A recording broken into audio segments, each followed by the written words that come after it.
सुरक्षा तो बाबरी के लिए भी लगा था ना। सुरक्षा लगा कि नहीं लगा, टूटी कि नहीं टूटी। कि आपने एक सवाल पूछा कि आपको औरंगजेब की कब्र से क्या दिक्कत है। भाई अभी तक हमने उस पर मुता नहीं है, मुझे दिक्कत इस बात की है। एक बार सरकार हमें उस पर मुतवा दे, हम उसके बाद कुछ बोलेंगे नहीं। और कहते हैं कि शौर्य का प्रतीक है, शौर्य का प्रतीक नहीं, ये लोग छिनरपन का प्रतीक है। हम में से ही कोई होगा वो उखाड़ देगा। ये तय है कि औरंगजेब का कब्र इस देश के 1 इंच के जमीन पर नहीं होगा। अगर औरंगजेब इतना ही दरिया दिल था तो औरंगजेब का जहाँ जन्म हुआ, जिस देश में उसका जन्म हुआ, वहाँ पे उसके नाम का एक मूत्रालय भी नहीं है, वहाँ पे उसका पड़ोसी भी नहीं जान रहा है कौन औरंगजेब। मतलब हिस्टोरिकल प्लेस भारत में राम मंदिर होगा, मथुरा का कृष्ण मंदिर होगा, कि औरंगजेब और जैसे तुच्चे उच्चे लुच्चे लफंगे का मजार होगा। आप बताइए। छत्रपति शिवाजी महाराज ने ऐसा हाल किया कि जिस देश से वो आया था उस देश वापस नहीं जा पाया। उनके जो कुनबे थे आज इस देश में बर्तन मांजने का काम कर रहे। बाबर का बच्चा इस देश में पंचर लगाने का काम कर रहा है। रमजान में देखिए कैसे पत्थर चलाया जा रहा है। क्या ये अल्लाह कहता है कि पत्थर चलाओ तुम? संगीत सोम जो कह रहे हैं अखिलेश यादव की तुलना औरंगजेब से कर रहे हैं, कितना सही है? बिल्कुल सही कह रहे हैं। औरंगजेब ने जो काम किया वही काम उनने किया। औरंगजेब ने अपने बाप को तड़पाया, इन्होंने भी अपने बाप को मंच से तोड़ाया। इनने क्या किया? मैं कहता हूँ औरंगजेब सबसे बड़ा क्रूर था, उसने 40 लाख लोगों को मारा। इसने क्या किया? मुजफ्फरनगर में मरवाया, प्रयागराज में मरवाया, इलाहाबाद और अयोध्या में मरवाया। हम भाईचारा के आड़ में पाकिस्तान से खत्म हो गए, बांग्लादेश से खत्म हो गए, केरल से खत्म हो गए, बंगाल से भी खत्म, अफगानिस्तान से खत्म हो गए, है ना। और भाईचारा तो बलूच वाले निभा रहे हैं। भाईचारा अगर निभाना है तो बलूच वाले की तरह निभाओ। हमें सीखना चाहिए हिंदुओं को बलूच वाले से। संगीत सोम तुलना कर रहे हैं औरंगजेब से अखिलेश यादव की, कितना सही है? बात तो सही है, इसमें गलत क्या है? औरंगजेब मतलब अखिलेश यादव, वो इसी का परछाई है। संजय राउत, राहुल गांधी, अगर इनकी परछाई एक तरफ रखो, औरंगजेब की फोटो एक तरफ रखो, दोनों का मिलता जुलता है। भाई साहब गलती नहीं कर रहे हैं। संजय राउत जो औरंगजेब को शौर्य का प्रतीक बता रहे हैं, मैं संजय राउत को बताना चाहता हूं, अगर आपके लिए औरंगजेब शौर्य का प्रतीक है तो आप आधार कार्ड पे अपने पिताजी का नाम चेंज कर लो, औरंगजेब रख लो, क्या दिक्कत है फिर? अगर औरंगजेब इतना ही शौर्य का प्रतीक अच्छा है, जिसको अच्छा लग रहा है वो आधार कार्ड पे अपने पिता का नाम बदल ले, औरंगजेब रख ले, हमें कोई दिक्कत नहीं है। लेकिन अगर आप ये कहोगे कि औरंगजेब शौर्य का प्रतीक था तो हम लोग नहीं मानेंगे। औरंगजेब एक चोर था, डकैत था, लुच्चा लफंगा था। हाँ, जिसके लिए शब्द कम पड़ रहा है। आपका चैनल के माध्यम से मैं बोलना चाहता हूँ, औरंगजेब जैसे लोगों की महिमा मंडन अभी इस देश में नहीं होगा। मोदी जी ने साफ कहा है कि मुगलों की गुलामी औरंगजेब और ये अंग्रेजों का निशानी, एक एक निशानी मिटाया जाएगा। औरंगजेब के कब्र को लेकर जिसको चिंता है तो कब्र उठा के ले जाए, अपने आंगन में लगा ले। अगर औरंगजेब की कब्र की चिंता अखिलेश यादव को है तो वहाँ से कब्र उठा के लेके अपने घर में लगा ले। संजय राउत को है तो कब्र उठा के ले जाके अपने, वो भी एक ईंट उठा के ले जाए। जिसको चिंता है औरंगजेब की कब्र की तो पहले जाके एक एक मिट्टी उठा के और अपने सर पे लगा के अपने सिधाने में लेके सोए। बुलडोजर तो चलेगा, उस पर बुलडोजर चलेगा, आज नहीं तो कल चलेगा, लेकिन जरूर चलेगा औरंगजेब के कब्र पे। खड़ी है, सुरक्षा लगा दी गई है, किसी भी कीमत पर हाथ नहीं लगाने दिया जाएगा। लेकिन विश्व हिंदू परिषद कह रहा है जब तक कब्र को उखाड़ नहीं देंगे सांस नहीं लेंगे। सुरक्षा तो बाबरी के लिए भी लगा था ना। सुरक्षा लगा कि नहीं लगा, टूटी कि नहीं टूटी। चाहे उसके लिए देवेंद्र भाऊ अपना कुर्सी वही त्याग दे, वो अगर कुर्सी त्यागना पड़े वो त्याग देंगे, चलेगा, लेकिन वो कब्र नहीं रहेगी। औरंगजेब से तकलीफ क्यों हो रही है? कब्र में दफन हो गया, कई फीट गहरे गड्ढे में है, मिट्टी में मिल गया, अब क्या तकलीफ? तो भाई साहब तकलीफ क्यों नहीं रहेगी? हमारे अंगने में अगर कोई आके कब्र फालतू चीज रख जाएगा, घटिया चीज रखा, हमको दिक्कत क्यों नहीं होगा? एक ही चीज कहना चाहूंगा, ये जितने आबर बाबर डाबर औरंगजेब और मुगलों के खानदान से जो संबंध हिंदुस्तान में कोई भी किसी धर्म से बिलोंग करता हो, अगर वो रखना चाहता है तो उनके लिए पाकिस्तान बना हुआ है। वो पाकिस्तान में जाके खुलेआम रहे, चाहे वहाँ जाके आप बाबर को अपनाओ, चाहे जाके औरंगजेब को अपनाओ। ये हिंदुस्तान है, बहुत सुंदर धरती है हिंदुस्तान, हिंदुओं और सिखों की, सनातनियों की। तो निवेदन है हाथ जोड़ के, हमें हाथ जोड़ने वाला ही रहने दो। अगर हाथ उखाड़ने वाले हम भगत सिंह और महाराणा प्रताप जैसे बने तो ये इस बात की गारंटी दे रहा हूँ कि इतने पाकिस्तान में जगह नहीं होगी कि तुम्हारा कब्रिस्तान भी बन सके। फिर अभी सिर्फ हमें हाथ जोड़ने वाले रहने दो।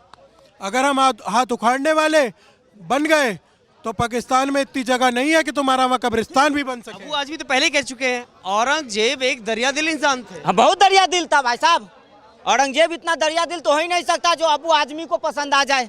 अगर औरंगजेब इतना ही दरिया दिल था तो औरंगजेब का जहाँ जन्म हुआ, जिस देश में उसका जन्म हुआ, वहाँ पे उसके नाम का एक मूत्रालय भी नहीं है, वहाँ पे उसका पड़ोसी भी नहीं जान रहा है कौन औरंगजेब। औरंगजेब का जहाँ जन्म हुआ, जिस देश से वो आया यहाँ लूटने, वहाँ के लोग उसको नहीं जान रहे कि कौन था ये, कहाँ गया, कब जन्म हुआ, कब मरा। वहाँ उसका अगर जन्म का वहाँ पे भी समाधि नहीं, कुछ है ही नहीं। भारत में क्या काम ऐसे लोगों का? भारत में इसलिए काम क्योंकि 70 साल में जो नाकामी सरकार की थी, 70 वाली नाकामी सरकार, वो ऐसे ऐसे काम कर गई ना, और जाते समय उसको ASI का सर्वेक्षण दे गया, ASI का सर्वेक्षण दे दिया और उसको हिस्टोरिकल प्लेस घोषित कर दिया। मतलब हिस्टोरिकल प्लेस भारत में राम मंदिर होगा, मथुरा का कृष्ण मंदिर होगा, कि औरंगजेब और जैसे तुच्चे उच्चे लुच्चे लफंगे का मजार होगा? अब बताइए, आप वहाँ पे अगर परिवार के साथ जाएंगे तो अपने बच्चों को क्या बताएंगे? बेटा बेटा ये औरंगजेब है, औरंगजेब चाचा बोलो। और अबू आजमी अपने पोते अपने फैमिली को ले जाए वहाँ पे मजार पे और बताए सबको कि बेटा बेटा ये औरंगजेब चाचा है, ये बहुत महान थे। क्या बताएंगे अबू आजमी? क्या बताएंगे संजय राय? तो अपने फैमिली, अपने बीवी बच्चों और पोते को ले जाके उसके मजार पे, भाई साहब कि औरंगजेब चाचा है, बहुत महान है, इसको प्रणाम करो, इनका आशीर्वाद लो। बताएंगे वो लोग? नहीं बताएंगे। और कहते हैं कि शौर्य का प्रतीक है, शौर्य का प्रतीक नहीं, ये लोग छिनरपन का प्रतीक है। छिनरपन जो कहते हैं ना गांव में, उसी का प्रतीक है ये लोग। और आज जो है महाराष्ट्र की धरती वीरों की धरती है, छत्रपति शिवाजी महाराज की धरती है, संभाजी महाराज की धरती है। तो वहाँ का एक एक मिट्टी, एक एक कण, एक एक पत्ता शिवाजी महाराज का है, संभाजी महाराज का है, ना कि औरंगजेब का है। भाई साहब, मराठाओं को मैं कहता हूँ कि छेड़ो मत। ये वो मराठा है जो मुगलों को पानी पिलाने वाले, दौड़ा दौड़ा के मारने वाले। आज जो नागपुर में घटना हो रही है ना, आज जो घटना हो रही है उस पर तो कोई अच्छा मुसलमान आके नहीं कह रहा है कि भाई ये गलत है। आज नागपुर में लोग डरे हुए हैं, सहमे हुए हैं। लोग अपने घर में अपने बीवी बच्चों बहन की रक्षा के लिए बैठे हुए हैं कि पता नहीं कब कहां से कोई शांति दूत आ जाए और हमारे बीवी बच्चों पे हमला कर दे। हम पुलिस प्रशासन के सहारे भरोसे बैठे हैं कि हम पे अगर कुछ होगा तो पुलिस प्रशासन हमें मदद करेगी, कानून मदद करेगी। वहां चले जाइए, नागपुर में शांति दूतों ने जो ड्यूटी पे महिला तैनात है उसके साथ छेड़छाड़ कर रहे हैं, गलत टीका टिप्पणी कर रहे हैं, गलत बयानबाजी कर रहे हैं। ये कौन से मजहब में पढ़ाया जाता है? आप बताइए, ये कौन से मजहब में पढ़ाया जाता है? वहाँ पे मैंने तो ये नहीं देखा कि ओवैसी जाके पत्थर चला रहे हैं। अखिलेश यादव क्यों नहीं गए पत्थर चलाने? अगर भावना आहत हुई तो अखिलेश यादव को जाना चाहिए, संजय राउत को जाना चाहिए। ये बेचारा गरीब मुसलमान ही क्यों जाए पत्थर चलाने? गरीब मुसलमान ही क्यों जेल में जाए? मोदी जी यही तो कर रहे हैं कि आपका कुरान एक हाथ में ठीक है, लेकिन दूसरे हाथ में आप किताब लो, लैपटॉप लो, साइंस का किताब लेके पढ़ो, इनके चक्कर में मत आओ। मैं दोबारा आऊंगा आपके पास में, लेकिन सवाल एक मिनट रुकिए। सवाल इस बात का, निजामुद्दीन में खड़े होकर के मौलाना साहब कह रहे हैं औरंगजेब हमारे आदर्श हैं। देखिए, वो मौलाना के घर पे या तो औरंगजेब की आत्मा आई होगी या औरंगजेब खुद उनकी मम्मी के साथ सो के गया होगा। मैं सीधी सी एक बात बोलूँगा कि आपने एक सवाल पूछा कि आपको औरंगजेब की कब्र से क्या दिक्कत है। भाई, अभी तक हमने उस पर मुता नहीं है, मुझे दिक्कत इस बात की है। एक बार सरकार हमें उस पर मुतवा दे, हम उसके बाद कुछ बोलेंगे नहीं। उस औरंगजेब की बात मैं करना चाहूँगा। खर्च कर रही है पैसे सर, सरकार जिस तरीके से पैसे खर्च कर रही है, विश्व हिंदू परिषद ने एक बात कहा ना कि हम उखाड़ देंगे, हम में से ही कोई होगा वो उखाड़ देगा। ये तय है कि औरंगजेब का कब्र इस देश के 1 इंच के जमीन पर नहीं होगा। और आज जो इसकी महिमा मंडन करने की कोशिश करेगा, जो समर्थन करने की कोशिश करेगा, हम शांत इसलिए बैठे हुए क्योंकि हम अपने आप को भी राम के वंशज मान रहे हैं, हम राम के उस पर चल रहे। हमें मत तड़पाओ कि हम श्री कृष्ण के रास्ते पे चले जाए, छत्रपति महाराणा प्रताप और उनके उस पर चले जाए। अगर हम गलती से उस रास्ते पे चले गए तो हवा और पानी जो है वो सब बंद हो जाएगा तुम्हारा। जिस देश से औरंगजेब आया था ना, वो वहाँ वापसी नहीं जा पाया।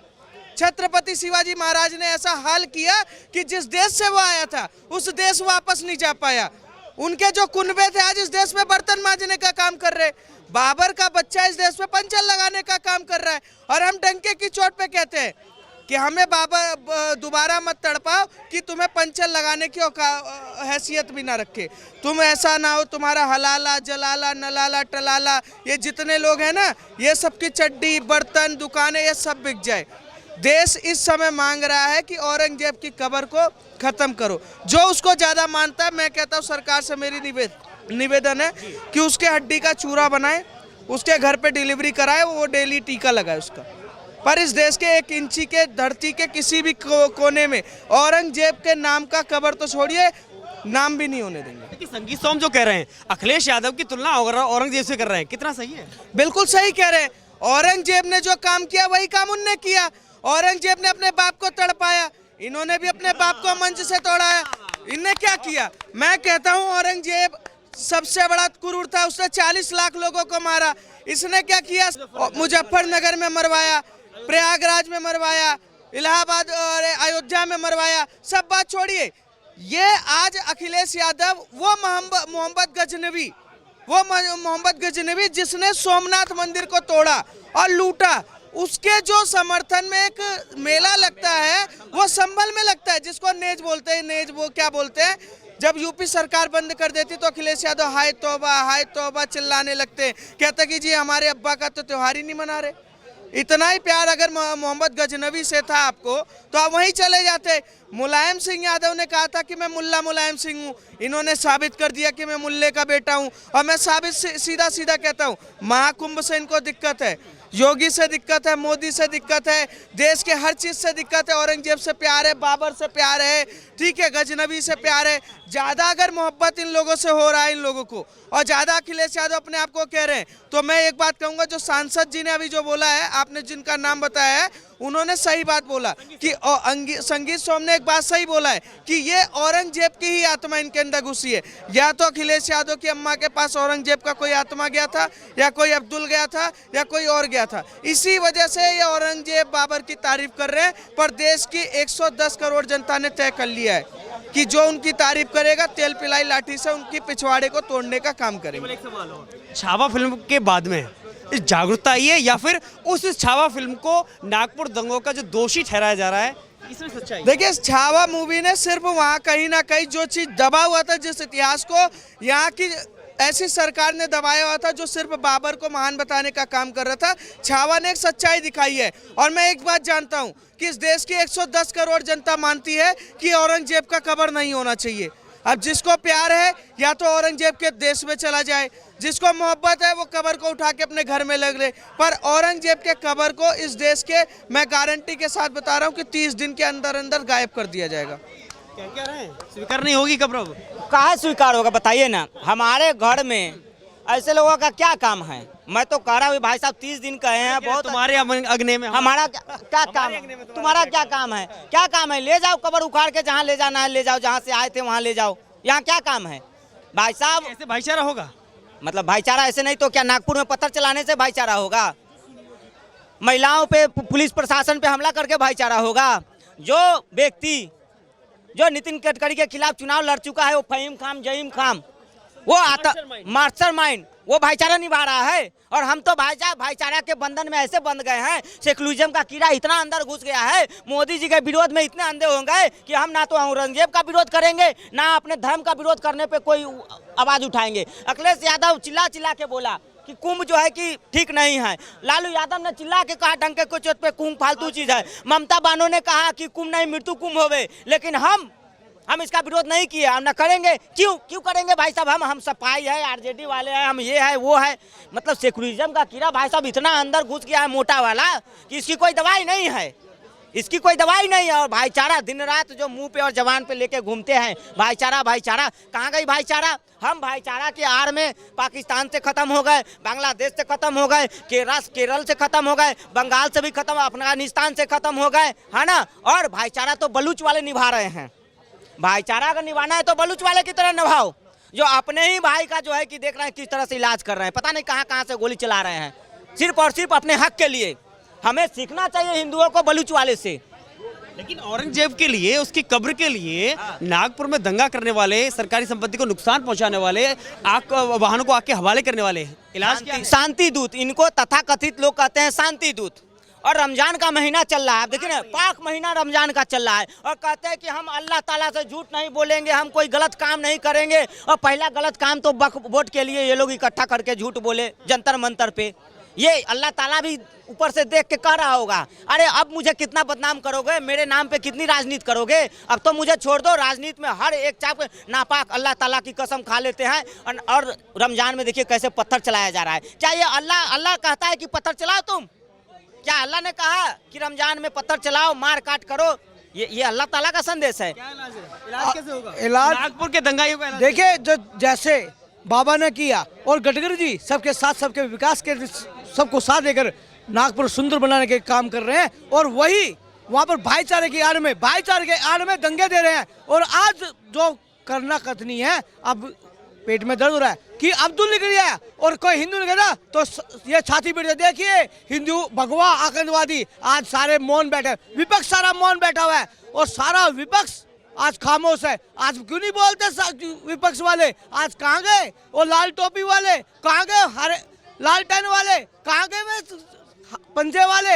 एक भी शब्द ना निकालने वाले ये विपक्ष के शर्मसार है। और जो राजनीति करना चाहते हैं ना, औरंगजेब को मान बताने वाले, तो अपने आप को मान, इन्होंने हमेशा अपने को ऊंचा रखा, देश को नीचा दिखाने का काम इन्होंने किया है। और जो देश को अंग्रेजी करता था, जो अपने पिताजी के को नहीं मानता था, तो उनका गुणगान करने वाले ये शर्मसार है। और राजनीति से प्रेरित होकर इनको भी तो दिखाया जनता ने। इलाज कैसे होगा दंगाइयों का, नागपुर के दंगाइयों का, जिन्होंने औरंगजेब के नाम पर संपत्ति को? देखिए, नागपुर में जो हुआ है वो नया नहीं है, इस देश में लगातार होता हुआ आया है, कश्मीर, हैदराबाद, हर जगह होता हुआ है। पर इसकी गलती सिर्फ हिंदुओं की है, क्योंकि हिंदू बैठा हुआ है, संविधान बचा लेगा, शासन प्रशासन बचा लेगा, मोदी योगी बचा लेंगे, कोई नहीं बचा पाएगा। मैं बता दूं क्लियर, ये देश की सच्चाई है कि ये 500 लोगों की भीड़ आएगी और मार के चली जाएगी। आपको अपने परिवार को अगर बचाना है तो उसका एक ही तरीका है कि आप अपने घर में कम से कम इतना लोहा रखें कि आप बच सकते हैं। वो तो कह रहा है, वहाँ का हिंदू कह रहा है हमारी क्या गलती थी, हमारी दुकानों को आके हवाले कर दिया, हमारी संपत्ति को आके हवाले कर दिया। क्योंकि गलती सिर्फ इतनी थी कि आप सेकुलर थे, आप सोच रहे थे भाईचारा निभा रहे थे। और मैं बताता हूँ कि सरकार इनके साथ एक ही चीज कर सकती है, माथे पे सीधा एक टीका। जिन्होंने पत्थर चलाया है, जिन्होंने आगजनी की है, उनको पकड़े और उनके माथे पे एक टीका दे दे।